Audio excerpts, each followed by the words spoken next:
नमस्कार बंधुओं, कैसे हो आप। आशा करता हूँ कि आप बहुत अच्छे होंगे और आपकी तैयारी भी एकदम बेहतरीन चल रही होगी। दोस्तों, अगर आप थंबनेल में ये देख के आए हैं कि बाप बेचे लोहा टीना अब बेटी बने सोनाक्षी सिन्हा, तो आप सही सुन रहे हैं, सही जगह पर आए हैं। आज हम इसी निबंध को डिस्कस करने वाले हैं। आपको बताते चलें कि बीपीएससी में जो खंड 3 होता है उसमें मुहावरे और लोकोक्ति से संबंधित निबंध पूछे जाते हैं। और आप यहाँ पर देख सकते हैं, आपको एक मिनट दिखा दूँ। देखिए, यहाँ पर पहला जो टॉपिक है आप देख सकते हैं कि बनले के साथी सब केहू ह, आप बिगड़ले के केहू नहीं, इसके ऊपर लिखना है। दूसरा है जियते माछी नाही घोटाई। तीसरा है बापक नाम साग पात अब बेटा का नाम परोर। और चौथा जैसन बोबड़ वैसने कटबड़। मतलब ये चारों बिहार में बोली जाने वाली लोकोक्तियाँ हैं या मुहावरे हैं, जिसका अर्थ समझ के बहुत चैलेंजिंग होता है ये इस ऐसे को लिखना, क्योंकि पहले आपको उस मुहावरे का अर्थ समझना होता है, उस लोकोक्ति का भाव समझना होता है, उसके बाद आपको लिखना होता है। तो दोस्तों, मैंने इस तीसरे वाले ऐसे को सिलेक्ट किया है। इस वाले ऐसे को देखिए, मैंने इस ऐसे को सेलेक्ट किया है, बापक नाम सागपात अब बेटा का नाम परोर। मतलब ये कुछ ऐसा ही है कि आम बोलचाल की भाषा में हम बोलते हैं ना कि माए घूमे गली गली अब बेटा के नाम बाहुबली। मतलब एक व्यंग टाइप का है। आप देखिएगा, हम इसका भाव स्पष्ट कर दे रहे हैं। और अब तो कुछ लोग बोलते हैं कि जैसे बाप बेचे लोहा टीना अब बेटी बने सोनाक्षी सिन्हा, तो उसी प्रकार से आप देखिए ना, बापक नाम सागपात अब बेटा का नाम परोर। मतलब बाप के नाम सागपात अब बेटा के नाम परोर, ये व्यंग टाइप का है। इसका मतलब क्या है? इसका मतलब है कि हमारे पास है कुछ नहीं लेकिन दिखा रहे हैं बहुत कुछ। यही है ना कि बाप के नाम सागपात अब बेटा के नाम परोर। तो इसी को हम सिलेक्ट किए हैं और इसी को लिखे हैं। देखिए, अब हम स्टार्ट करते हैं अपने ऐसे। सॉरी, आपका बहुत टाइम ले लिया हम, लेकिन समझाना जरूरी था। देखिएगा, अब हम लिखते हैं कि ऊपरी हेडिंग हो गया कि बाप का नाम सागपात बेटा का नाम परोर। हम स्टार्ट करते हैं रहीम के एक दोहे से कि बड़े बड़ाई ना करें बड़े न बोले बोल, और रहीमन हीरा कब कहे कि लाख टका है मोल। कहने का मतलब कि इंसान को अपनी बड़ाई नहीं करनी चाहिए और बड़े बड़े बोल नहीं बोलने चाहिए। जैसे हीरा के संबंध में रहीम कह रहे हैं कि हीरा कब कहता है कि मेरी कीमत लाखों में है, मैं लाख टके बिकता हूँ। तो इसी मतलब व्यंग को रिलेट करके हम लिख रहे हैं कि है हमारे पास कुछ नहीं, हम दिखा रहे हैं कि बहुत कुछ है। तो वही चीज़ हम लिख रहे हैं, आगे बढ़ रहे हैं। देखिए, मध्यकाल के संत व सुधारक रहीम की ये पंक्तियां इस लोकोक्ति के भाव को चरितार्थ करते हुए नजर आ रही है कि बाप के नाम सागपात अब बेटा के नाम परोर। अब आगे देखिए हम किस तरह से अपने हिस्से को बढ़ा रहे हैं।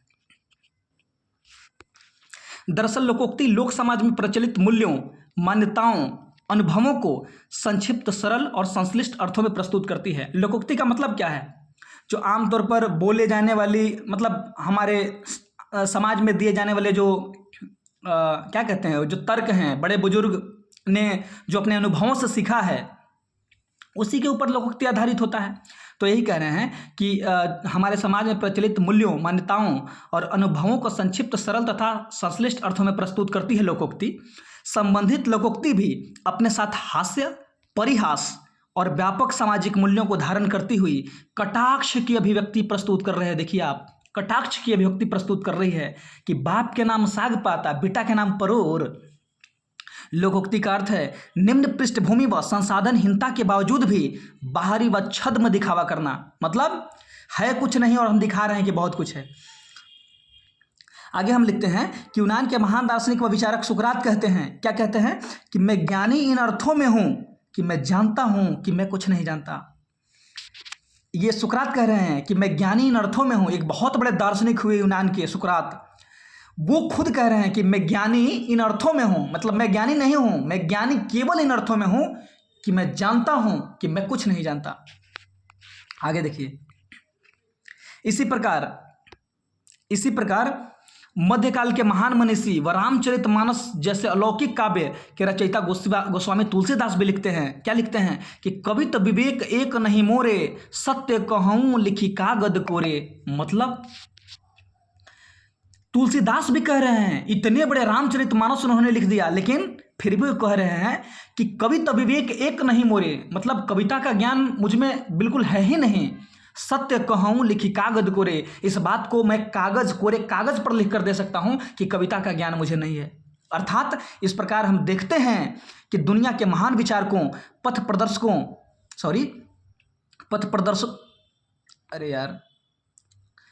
प्रदर्शकों व सभ्यता के अग्रदूतों ने स्वयं को हमेशा शून्य करार दिया। अधजल गगरी छलकत जाए की अवधारणा भी यहाँ फिट बैठती हुई दिखाई देती है। जो वास्तव में ज्ञानी व कर्तव्यनिष्ठ होते हैं वो कभी बड़ी डेंगे नहीं हाँकते।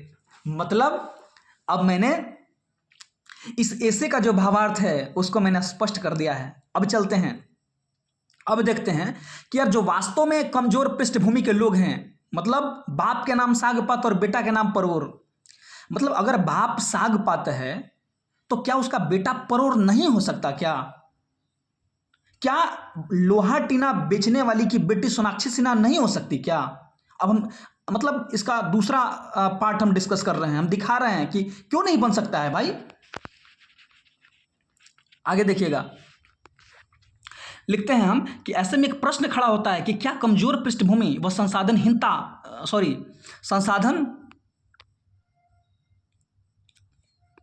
क्या कमजोर पृष्ठभूमि और संसाधनहीन व्यक्ति कभी समाज के उच्च आदर्शों को प्राप्त नहीं कर सकता? मैंने क्वेश्चन खड़ा कर दिया।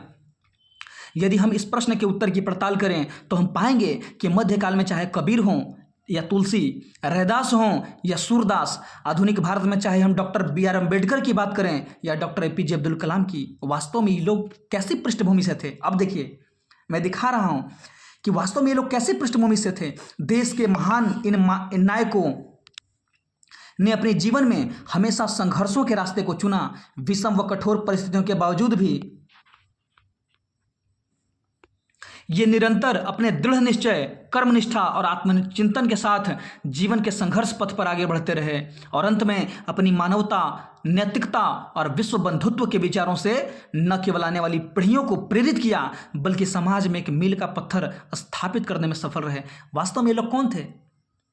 अम्बेडकर, कलाम, तुलसी, रैदास, ये लोग कौन थे? ये लोग सागपात ही थे जो आगे चल के परोर बने। तो क्या सागपात का बेटा परोर नहीं हो सकता? अब देखिए, रामधारी सिद्धनकर भी लिखते हैं, क्या लिखते हैं कि है कौन विघ्न ऐसा जग में, टिक सके वीर नर के मग में, खम ठोक ठेलता है जब नर पर्वत के जाते पांव उखड़, मानो जब जोर लगाता है पत्थर पानी बन जाता है।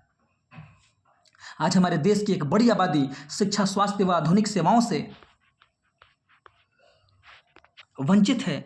गरीबी व भूखमरी का आकलन इसी बात से लगाया जा सकता है कि देश में लगभग 81 करोड़ लोग सार्वजनिक वितरण प्रणाली के माध्यम से प्रधानमंत्री अंत्योदय योजना व प्रधानमंत्री गरीब कल्याण योजना का लाभ ले रहे हैं। देखिए हमारे देश में कितनी गरीबी है, 81 करोड़ लोग। ऐसी स्थिति में आज भी देश की एक बड़ी जनसंख्या बुनियादी आवश्यकताओं से दूर है, मतलब सागपात है। हमारे देश की जनसंख्या का एक बहुत बड़ा भाग आज सागपात है, तो क्या उसे परोर नहीं बनाया जा सकता? डिस्कस कर रहे हैं हम। क्या संपूर्ण जनसंख्या को एक बेहतर जीवन स्तर, गुणवत्तापूर्ण शिक्षा व स्वास्थ्य की बेहतर सुविधा प्रदान नहीं की जा सकती? वास्तव में सागपात को परोर में तभी बदला जा सकता है जब देश के प्रत्येक नागरिक को संविधान में प्रदत्त मूल्यों, सामाजिक, आर्थिक, राजनीतिक न्याय तथा अवसर की समता सच्चे व व्यवहारिक अर्थों में सुनिश्चित किया जाए। मतलब सिर्फ संविधान में लिख देने से नहीं होगा, प्रत्येक व्यक्ति को अवसर की समता और सामाजिक, आर्थिक, राजनीतिक न्याय की पहुंच व्यवहारिक अर्थों में होना चाहिए। मोहन राकेश भी लिखते हैं, देखिए मोहन राकेश का भी हमने जिक्र किया, मोहन राकेश भी लिखते हैं कि शिक्षा केवल 1/3 व्यक्तित्व का निर्माण करता है, बाकी 2/3 की पूर्ति तो अवसर की समता से होती है, और यही अवसर की समता प्रत्येक व्यक्ति को उपलब्ध नहीं है। जबकि भारतीय संविधान तो अवसर की समता की बात करता है। भारतीय संविधान की प्रस्तावना तो सामाजिक, आर्थिक, राजनीतिक न्याय की बात करता है। वर्तमान समय में सरकार कृषि सुधार व कृषकों को खुशहाल करने पर जोर दे रही है।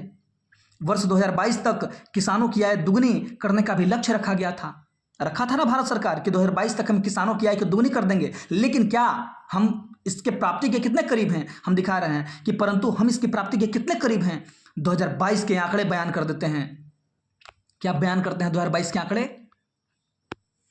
वर्ष 2022 में लगभग 11,290 किसानों ने ऋणग्रस्तता से तंग आकर आत्महत्या कर ली। यह आंकड़ा उस वर्ष कुल आत्महत्या का 6.6% था। यदि वास्तव में हम देश के किसानों को सुखी व समृद्ध बनाना चाहते हैं तो हमें सबसे पहले उनकी शिक्षा, स्वास्थ्य, कौशल व जीवन स्तर की स्थिति में सुधार करने की आवश्यकता है।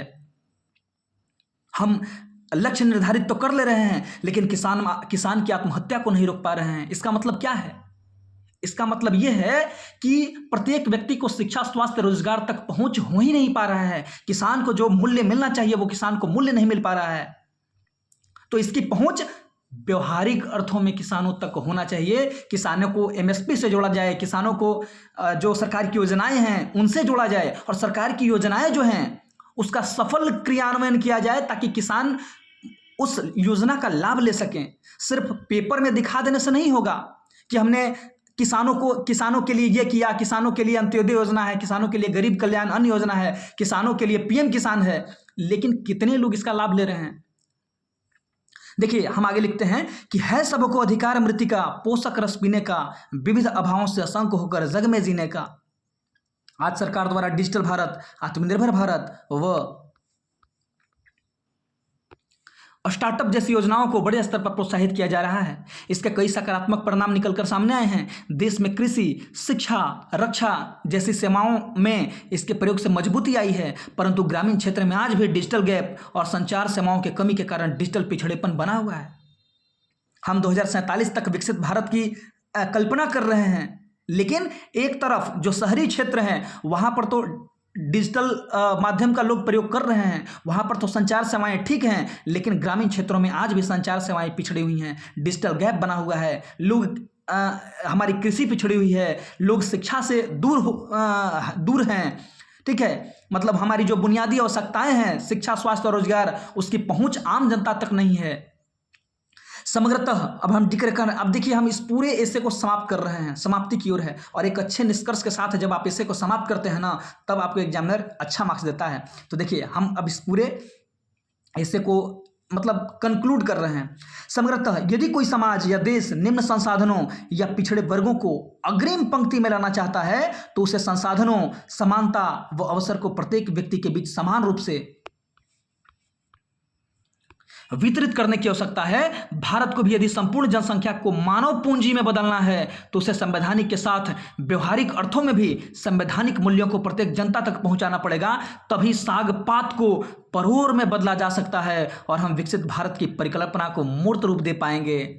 और करत करत अभ्यास के जड़मती हो तो सुजान, रसरी आवत जातते कि सिल पर पड़त निशान। और इस तरह से हम इसी को समाप्त कर रहे हैं। अर्थात मैंने इस एसे में ये दिखाया कि जो साग पात है वो वास्तव में परोर बन सकता है जब उसको जो संवैधानिक मूल्य हैं, जो सरकार की योजनाएं हैं, जो सरकार की नीतियां हैं, वो व्यापक अर्थों में समाज की समाज की जो पिछड़े पंक्ति में जो लोग खड़े हैं, जो अंतिम पंक्ति में लोग कतारबद्ध हैं, वहाँ तक पहुँचे। सरकार की योजनाएं वहाँ तक पहुँचे, सरकार की नीतियों की पहुँच वहाँ तक हो, तब भारत मतलब हम विकसित भारत 2047 की कल्पना कर सकते हैं। और इस प्रकार से मैंने इस एसे को समाप्त किया है। बाकी आपके विचार सादर आमंत्रित हैं। अब बताइए मेरा एसे आपको कैसा लगा। Thank you.